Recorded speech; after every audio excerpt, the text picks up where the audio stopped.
Hi viewers, welcome to Bhaskar's area. ఈ రోజు ఉన్నటువంటి ముఖ్యమైన విద్య మరియు ఉద్యోగ సంబంధిత సమాచారంలోకి వెళ్తే, ఆంధ్రప్రదేశ్ రాష్ట్రంలో అసార్ నివేదికలో విద్యార్థులకు అఆలు కూడా రావట్లేదు అంటూ మనకు ఈ రోజు దినపత్రికల్లోని సమాచారాన్ని మనం ప్రస్తుతం చూస్తూ ఉన్నాం. అఆలు రావట్లేదు, 2వ తరగతి పాఠ్య పుస్తకాలు చదవలేరు, లెక్కలు చేయలేరు, ఎక్కాలు అసలే రావు. 3 నుంచి 8వ తరగతి వరకు ఇదే దుస్థితి. విద్యార్థుల అభ్యాసన సామర్థ్యాలు తీసుకట్టు. ప్రభుత్వ పాఠశాలల్లో పరిస్థితి మరీ దారుణం. ప్రైవేట్ బడుల విద్యార్థులు అంతంత మాత్రం. జాతీయ సగటుతో పోలిస్తే వెనకబడిన రాష్ట్రం. అసార్ పరేఖ్ సర్వేలపై విద్యాశాఖ సమీక్ష. ఒక చెరువు పక్కన పెద్ద మర్రి చెట్టు ఉంది. ఆ చెట్టు కొమ్మ మీద ఒక కాకి గూడు కట్టుకుంది. ఆ గూట్లో కాకి తన పిల్లలతో హాయిగా కాలం గడుపుతూ ఉండేది. ఇలాంటి సరళమైన పదాలతో ఉన్న 2వ తరగతి స్థాయి తెలుగు పాఠాన్ని కూడా ప్రభుత్వ బడుల్లో చదువుతున్న 8వ తరగతి విద్యార్థుల్లో 44% మంది తప్పులు లేకుండా చదవలేకపోతున్నారు. 3వ తరగతి విద్యార్థుల్లో కేవలం 15.5% మంది, 5వ తరగతి పిల్లలు 37.7% మంది మాత్రమే 2వ తరగతి పుస్తకాన్ని చదవగలుగుతున్నారు. మిగిలిన వారంతా అక్షరాలు కూడా సరిగ్గా గుర్తించలేకపోతున్నారు. యాన్యువల్ స్టేటస్ ఆఫ్ ఎడ్యుకేషన్ అసార్ 2024 నివేదిక వెల్లడించిన వాస్తవాలు ఇవి. ఇక 6వ తరగతి విద్యార్థుల్లో 48% మందికే భాషా సబ్జెక్టులపై అవగాహన ఉంది. గణితంపై 41% మందికి, పర్యావరణ సైన్స్ పై 40% మందికి మాత్రమే పట్టు ఉంది. మొత్తంగా 3వ తరగతి భాషా సబ్జెక్టులు గణితం మినహాయిస్తే మిగిలిన అన్ని సబ్జెక్టులోనూ జాతీయ సగటుతో పోలిస్తే రాష్ట్రం చాలా వెనుకబడి ఉందని Rashtriya Sarvekshan national achievement survey 2024 స్పష్టం చేసింది. గత వైసీపీ ప్రభుత్వం సంస్కరణల పేరుతో సృష్టించిన విధ్వంసం విద్యార్థుల అభ్యసన సామర్థ్యాలను దారుణంగా దెబ్బతీసింది. ప్రాథమిక విద్యను గాలి కొదిలేసింది. కొన్ని చోట్ల విద్యార్థులకు ఇంగ్లీష్ నేర్పించి రాష్ట్రమంతా అలాగే ఉందని ప్రచారం చేసుకుంది.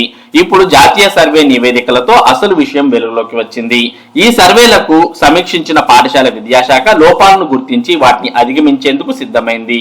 అందులో భాగంగా ప్రాథమిక తరగతుల విద్యార్థులకు త్వరలో నిర్వహించబోయే ఫార్మేటివ్ అసెస్మెంట్ 1 పరీక్షలను సిలబస్ పై కాకుండా ప్రాథమిక అంశాలపైనే నిర్వహించాలని నిర్ణయించింది. అసార్ నివేదిక ప్రకారం రాష్ట్రంలో 3వ తరగతి విద్యార్థులు 15.5%, 5వ తరగతి వారు 37.7%, 8వ తరగతి వారు 56.2% మంది 2వ తరగతి పాఠాలు చదవలేకపోతున్నారు. వీటిని చదవగలిగిన 3వ తరగతి ప్రభుత్వ బడుల విద్యార్థులు 14.7% మంది ఉంటే ప్రైవేట్ స్కూల్లో విద్యార్థులు 16.8% ఉన్నారు. 5వ తరగతిలో ప్రభుత్వంలో 37.5%, ప్రైవేట్ లో 38.5%, 8వ తరగతిలో ప్రభుత్వంలో 53%, ప్రైవేట్ లో 64.8% మంది చదవగలుగుతున్నారు. ఇక పరేఖ్ సర్వే మొత్తం మనకు విద్యా వ్యవస్థకు సంబంధించి అసార్ నివేదిక, పరాక్ సర్వే ప్రకారం, అలాగే జిల్లాల వారీగా ఇచ్చినటువంటి సర్వేల ప్రకారం మరి విద్యార్థులు అఆలు కూడా చదవడానికి ఇబ్బంది పడుతున్నట్లు మనకి ఇక్కడ క్లియర్ గా అర్థమవుతుంది. 2వ తరగతి పాఠ్య పుస్తకాలను కూడా మరి చదవలేకపోతున్నారు అనే విషయం మనకు ఇక్కడ అర్థమవుతుంది. ఇక 10వ తరగతి ఆధారంగా ప్రవేశాలు కల్పించేటటువంటి IIITలో మొదటి విడత కౌన్సిలింగ్ పూర్తయింది. ఇక 2వ విడత ప్రవేశాలు అనేవి జరగబోతున్నాయి. 4 IIITల్లో మిగిలిన 600 సీట్లు. రాజీవ్ గాంధీ వైజ్ఞానిక సాంకేతిక విశ్వవిద్యాలయం RUKT పరిధిలోని ఇడుపులపాయ, నూజివీడు, ఒంగోలు, శ్రీకాకుళం IIITల్లో 2025-26 విద్యా సంవత్సరానికి సంబంధించి 6 ఏళ్ల ఇంటిగ్రేటెడ్ ఇంజనీరింగ్ 2వ విడత ప్రవేశాలకు రంగం సిద్ధమైంది. తొలి విడత ప్రవేశాలు ముగిసిన తర్వాత ఈ 4 IIITల్లో 600 సీట్లు మిగిలాయి. ఈ సీట్లను 10వ తరగతి మార్కుల మెరిట్, సామాజిక వర్గాల రిజర్వేషన్లతో పాటు ఇదివరకే IIITలో సీట్లు పొందిన వారి వెనక మెరిట్ ఉన్న విద్యార్థులను ఎంపిక చేసి సీట్లు కేటాయిస్తారు. ఈ మేరకు యూనివర్సిటీ అధికారులు తదుపరి విద్యార్థుల మెరిట్ జాబితాను తయారు చేసి ఈ నెల 11 లేదా 12వ తేదీల్లో వర్సిటీ అధికారిక వెబ్సైట్ లో విడుదల చేస్తారు. ఈ 4 IIITల్లో EWS కోటాతో కలిపి మొత్తం 4400 సీట్లు ఉన్నాయి. ఒక్కో IIITలో 1100 సీట్లు ఉండగా దివ్యాంగులు, సైనికోద్యోగుల పిల్లలు, Bharat scouts and guides, NCC quota కింద 360 సీట్లు పోను 4 IIITలకు ఒక్కో IIITకి 1010 చొప్పున అంటే 4040 సీట్లు కేటాయించారు. ఈ మేరకు ఆయా IIITల్లో ఉన్న సీట్లకు మెరిట్ జాబితా విడుదల చేసి జూన్ 30 నుంచి జూలై 5వ తేదీ వరకు ఇడుపులపాయ, నూజివీడు IIITల్లో కౌన్సిలింగ్ నిర్వహించి సీట్లు భర్తీ చేస్తారు. కౌన్సిలింగ్ తర్వాత ఇడుపులపాయ ట్రిపుల్ ఐటీలో 1010 సీట్లకు గాను 878 సీట్లు భర్తీ కాగా 132 సీట్లు మిగిలిపోయాయి. నూజివీడు ట్రిపుల్ ఐటీలో 1010కి 869 భర్తీ కాగా 141 సీట్లు మిగిలిపోయాయి. శ్రీకాకుళం ట్రిపుల్ ఐటీలో 1010 సీట్లకు గాను 867 భర్తీ కాగా 143, ఒంగోలు ట్రిపుల్ ఐటీలో 1010 సీట్లకు 826 సీట్లు భర్తీ కాగా 124 సీట్లు మిగిలిపోయాయి. ట్రిపుల్ ఐటీ ప్రవేశాల్లో జాప్యం ఇక్కడి విద్యపై ఆసక్తి లేని కారణంగా చాలా మంది విద్యార్థులు ప్రైవేట్ జూనియర్ కళాశాలలు, పాలిటెక్నిక్ కోర్సుల్లో చేరడంతో 600 సీట్లు ఖాళీ ఏర్పడింది. నూజివీడు ట్రిపుల్ ఐటీ కేంద్రంగా రెండో విడత ప్రవేశాలకు సంబంధించి రెండో జాబితాను అధికారులు సిద్ధం చేసే పనిలో ఉన్నారు. ఇక 11, 12వ తేదీల్లో రెండో విడత ప్రవేశాల జాబితా. ఆర్జీకేటీ పరిధిలోని 4 ట్రిపుల్ ఐటీల్లో మిగిలిపోయిన 600 సీట్ల భర్తీకి తదుపరి మెరిట్ ఉన్న విద్యార్థులను ఎంపిక చేసి ఈ నెల 11, 12వ తేదీల్లో వెబ్సైట్ లో వెల్లడిస్తారు. ఈ మేరకు రెండో విడత జాబితా సిద్ధం చేసే పనిలో తమ సిబ్బంది ఉన్నారు. షెడ్యూల్ ప్రకారం ఈ నెల 14న తరగతులు ప్రారంభం కావాల్సి ఉంది. ఆలోపే రెండో విడత ప్రవేశాల ప్రక్రియను కూడా పూర్తి చేస్తాం అంటూ ఆచార్య అమరేందర్ కుమార్, రిజిస్టర్ ఆర్జీకేటీ తెలియజేశారు. ఇక మరోపక్క ప్రభుత్వ పాఠశాలల్లో చదివేటటువంటి ప్రభుత్వ బడి పిల్లలకు రవాణా ఛార్జీల నజరానాను ప్రభుత్వం అందిస్తోంది. నెలకు 600 రూపాయలను 3 నెలలకోసారి 1800 చెల్లింపు. కిలోమీటర్ కంటే ఎక్కువ దూరంలో ఉండే 5వ తరగతి లోపు విద్యార్థులకు వర్తింపు. 3 కిలోమీటర్ల కన్నా దూరంగా ఉండే 6, 7, 8 తరగతుల విద్యార్థులకు ఛాన్స్. కూటమి ప్రభుత్వ సమర్థ విధానం. సిద్ధమవుతున్న విద్యార్థుల జాబితా. సర్కార్ బడుల్లో చదివే విద్యార్థులకు ఇది వర్తింపు.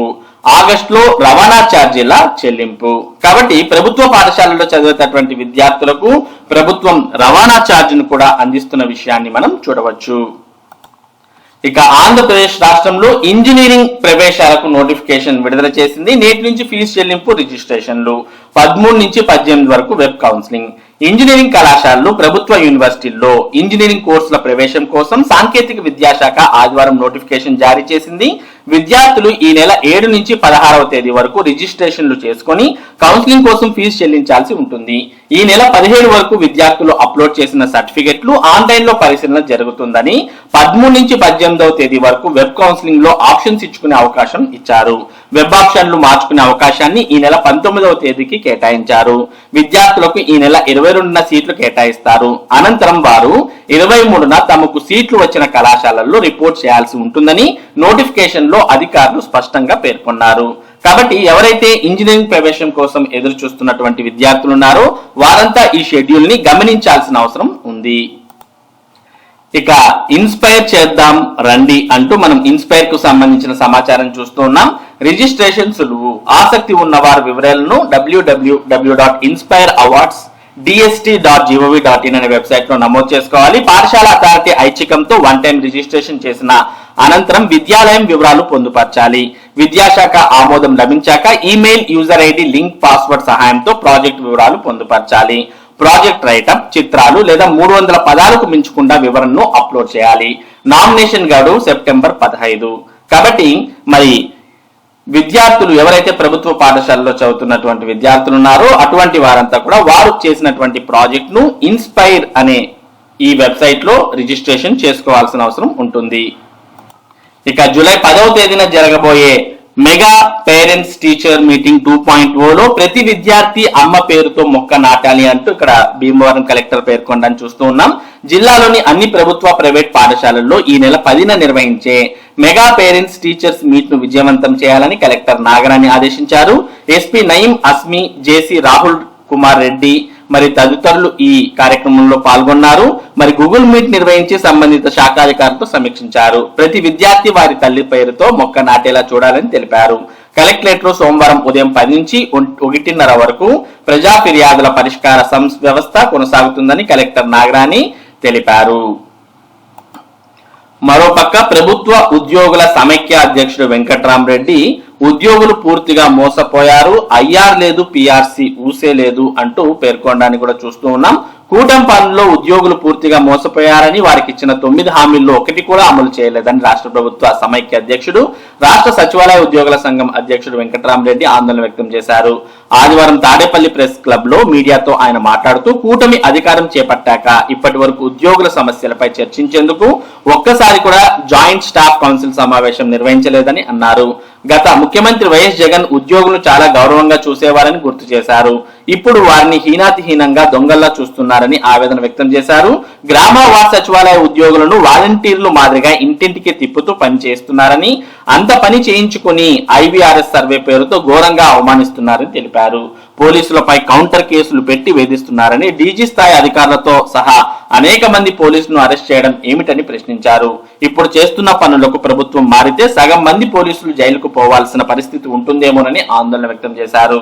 పోలీస్ వ్యవస్థను గతంలో ఎన్నడూ లేనంత నీచ స్థాయికి దిగజార్చారని విమర్శించారు. సిపిఎస్ జిపిఎస్ విధానాన్ని సమీక్షించి అందరికీ ఆమోదయోగ్యమైన నిర్ణయం తీసుకుంటామని చెప్పి కనీసం దాని గురించి ఆలోచన కూడా చేయడం లేదని అన్నారు.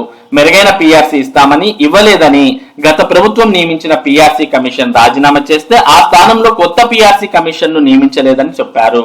ఏడాది గడిచినా ఐఆర్ ఇవ్వలేదని అన్నారు. గత ప్రభుత్వం అధికారంలోకి వచ్చిన తర్వాత మొదటి కేబినెట్ సమావేశంలోనే 27% ఐఆర్ మంజూరు చేసిందని గుర్తు చేశారు.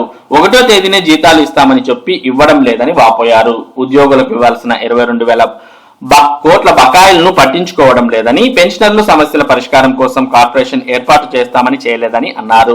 ఆప్కస్ కింద భద్రంగా ఉన్న అవుట్సోర్సింగ్ ఉద్యోగులను మళ్లీ ప్రైవేట్ ఏజెన్సీల చేతుల్లో పెట్టి దోపిడీకి గురి చేయాలని చూడటం దుర్మార్గమని అన్నారు. వాలంటీర్లను కొనసాగిస్తామని చెప్పి ఏకంగా వాళ్ల ఉద్యోగాలు తీసివేశారని తెలిపారు. ఉద్యోగుల పట్ల ఇంత నిర్లక్ష్యంగా వివరించిన ప్రభుత్వాన్ని ఎప్పుడూ చూడలేదని అన్నారు. వెంటనే ఉద్యోగులకు ఇచ్చిన హామీలు అమలు చేయాలని వెంకటరామరెడ్డి డిమాండ్ చేశారు. మరి ఇవి ఈ రోజు ఉన్నటువంటి ముఖ్యమైన విద్య మరియు ఉద్యోగ సంబంధిత సమాచారం. ఇటువంటి ముఖ్యమైన సమాచారాన్ని భాస్కర్స్ ఏరియా మీకు అందిస్తూ ఉంటుంది. మరి ఈ సమాచారం మీరు మిస్ కాకుండా పొందడానికి మన భాస్కర్స్ ఏరియా యూట్యూబ్ ఛానల్ కు సబ్స్క్రైబ్ అవ్వండి. Thank you for watching this video.